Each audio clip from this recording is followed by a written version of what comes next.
So I get in there, I start uploading the videos from this video, you know, or recorded in segments, and I put them together and make one video out of it, edit, cut all the crap out, most of it.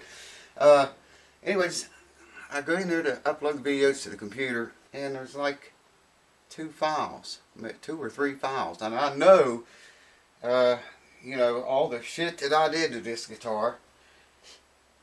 Glued the nut in, I set the neck relief a bunch of times, set the action, sanded the saddle to get the right string action, all that stuff. I lost it, man. I don't know how many videos it was, but there was only 3 left. So my apologies for that. This camera's getting really old. It's a nice camera, touchscreen and crap, but it's getting old, and that's happened before.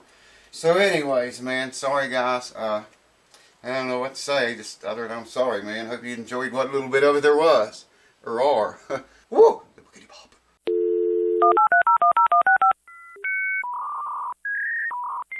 What is going on, folks, and welcome to the show. What are we doing today? Well, we're going to try to put 2 strings on this guitar. This is that stewmac kit guitar. Got a real high saddle back here, so I'm going to put the 2 E strings on it. And kind of get in the ballpark of what I need to take off the bottom of this saddle to lower it. And before we string it all up, and then I'll put all the strings on it, and you know, under stress, everything will change. The relief and the neck, the string action, everything's going to change under full stress of all the strings. But I want to put these 2 strings on it here to start with, and just like I say, get it into the ballpark of the thing. Lord have mercy, it's been busy here at the house that never sleeps. Good Lord, ain't nobody sleeping here. So, I don't know if we'll hear this on this video or not, but we'll see how far we'll get. So, I guess I'll put the strings on and then bring you back. Hold on.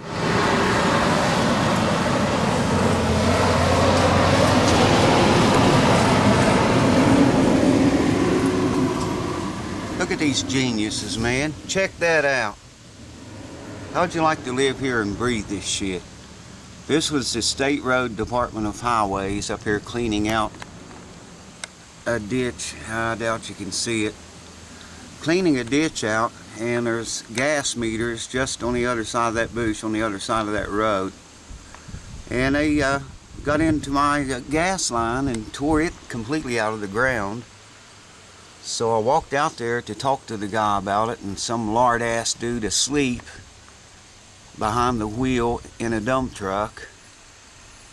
They did fix my gas line back, but they do this every year. I mean, what a bunch of jackasses, man. Now, we just check everything again. All over again. This is, I don't know how many times this makes. This nut action is the first 3 strings.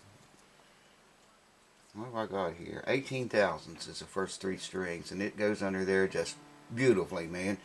Now I got to get a 16 out for the bottom 3. I like the way that worked itself out like that. Had to take the 3 strings down, the 3 bass strings down a little bit. Okay, here's a 16, I think. Yeah, 10 and a 6. And you can see it just goes under there perfectly. It's a little bit tight. It might be a tiny bit more than 16, but that's good. That is excellent. Now, check neck relief again. I played it a little bit, man. The thing just practically plays itself all the way up the neck. Alright, we'd like to see a 12 here. So I want to note down here, what, about the 17th fret. Come down here to 7. That one's a little tight. There we go. That's just brushing under there. Now that's lesser there. Let me note clear down back here and see if it makes any difference at all. Yes, it does. It's still a little bit tight. That's a better fitting one there. Try this one more time. 12 thou on that side. So I'm going to leave that alone because it hasn't moved. This is good. Alright, get this off of it. You know, actually, let's check the action here. always pick it up wrong, man. Whatever I'm needing is always wrong. If I need 64ths or 32nds or thousandths or inches, measure an inch, whatever, man, it's always wrong. Alright, action at the 12th fret, bass E string is dead on the money, 5/64. High E string is 4/64, dead on. Okay, it didn't move. 4/64. It's starting to come up a little bit as you come up each string. Just almost 5/64 there. And dead on the money right there, 5/64. This is good, good.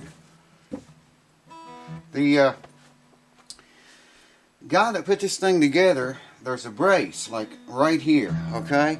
He was supposed to drill the hole through that. And you use a wrench, I think I might have showed you before. You use a wrench like this. You can see that. And it goes up through the brace, and it also has to go through the neck block on this guitar. And he didn't drill a hole in that thing. So I ended up taking a wrench like this.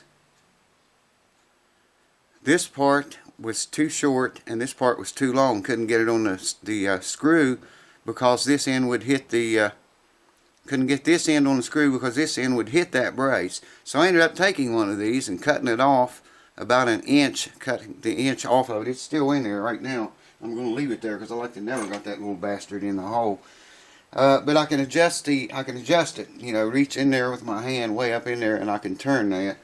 I probably will just leave it in there and send it home with the guy when I send the guitar back. I'm not sure yet how we're going to do that, but as hard as it is to get in there, like I say, you gotta, he didn't drill a hole in the brace, so you gotta reach around that, reach around. And the wrench goes completely through the neck block into the adjustment, which is about right here. Okay, and you know, I had a hellacious time getting it in there. I'm just going to leave it in there, and if the owner wants to take it out when he gets the guitar back, fine, he can do that. So, okay, let's listen to this puppy. Check it out. Hold on. This is the kind of work they do. Dig it out there and just stop. Alrighty, time for the moment of truth. Let's test drive it.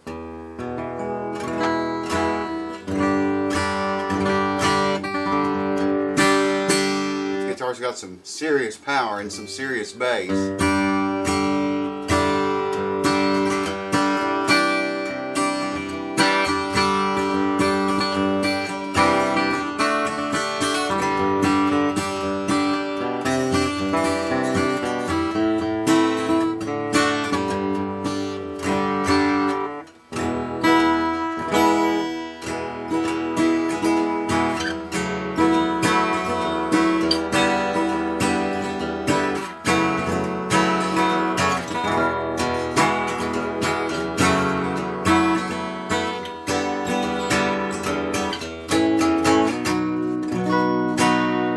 It intonates perfectly, man.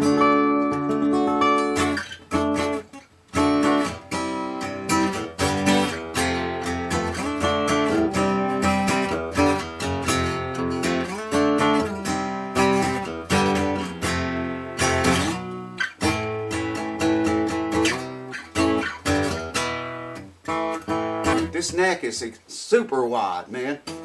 I mean, it is one beefy ass neck. It's thick this way, but it is super wide. I never noticed it. You know, well, I kind of thought it looked wide when I was putting it on the guitar, but it is just really, really, really wide. And I can't hardly reach some of the chords.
I love the tone of it. I mean, it's just...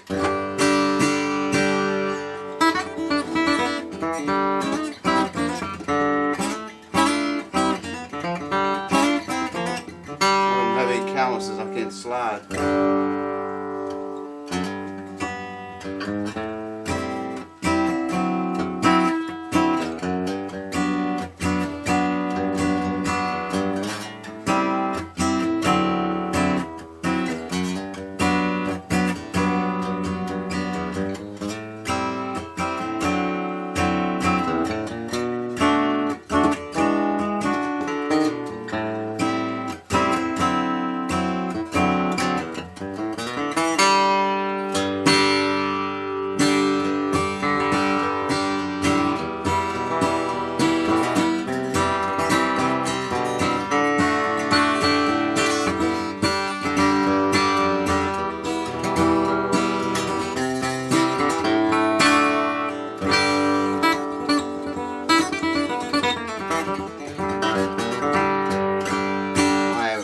I can't play for shit right now, but I'm not used to that big wide neck. The string spacing is way wider than a Martin is. I don't know what's up with that, but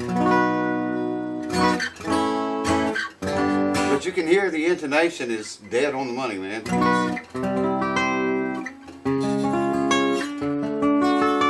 It's about as far as I can reach.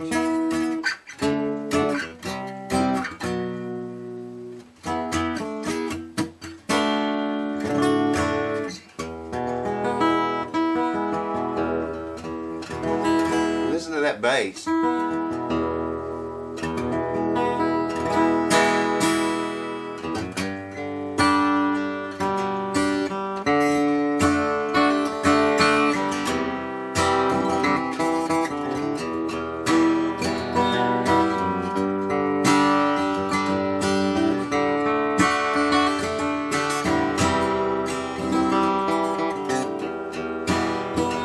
I'm playing it pretty hard too, way harder than I should be, but I'm trying to make it, if it's going to buzz, make it happen now. But the action that low, it's not buzzing unless you really get down on it. He said, the owner said he wanted the action pretty low on it. I think he said 5/64s here and 4/64s, so that's what it is.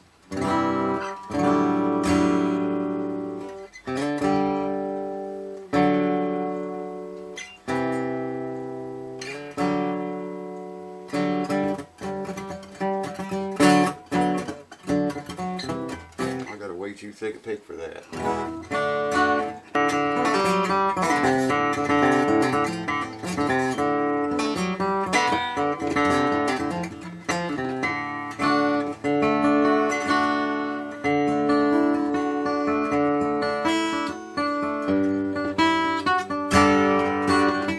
The neck is just too wide for me though.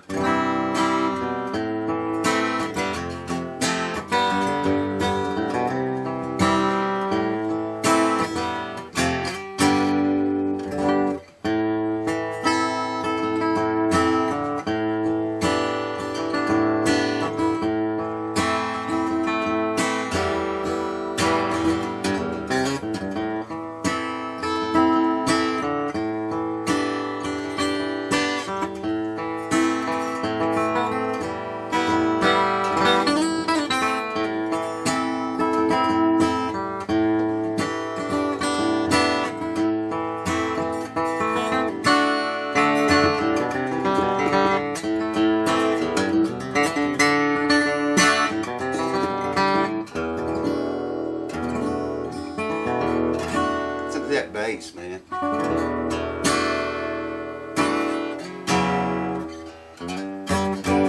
But there it is, it's a done deal, and that neck has not moved. The joint on it hasn't moved at all. I just pity the poor soul that's got to get in there if you ever have to adjust the truss rod in it. I pity the poor soul that's got to do it. Look how wide that neck is, man. Yeah. Just, it's wider than I've ever seen before. Got a nice big tall, really high saddle on it. Maybe you can see it there, my shirt behind it. Very wide saddle there, and that contributes to that big sound and that, a lot of bass and all that. You down there again, man. So I hope you enjoyed this little ride with this guitar. I'm going to keep it, I like to keep it another week, maybe a week and a half, maybe 2 weeks, and just watch it.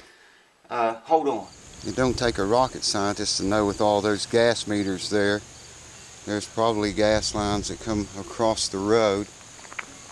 And you can see what they did here to my water meter. And then they just go halfway up the ditch and just stop right there. Geniuses. Y'all, man, as I was saying, I like to keep the guitar another week, or at least a week, and just watch it, because this guitar has been through a lot, man. What do? We put the neck on, fretted, keys, bridge, pins, tailpiece, pins, bridge, tusk saddle, bone nut. God, I can't even think of what all we did to it, but anyways, it's a done deal.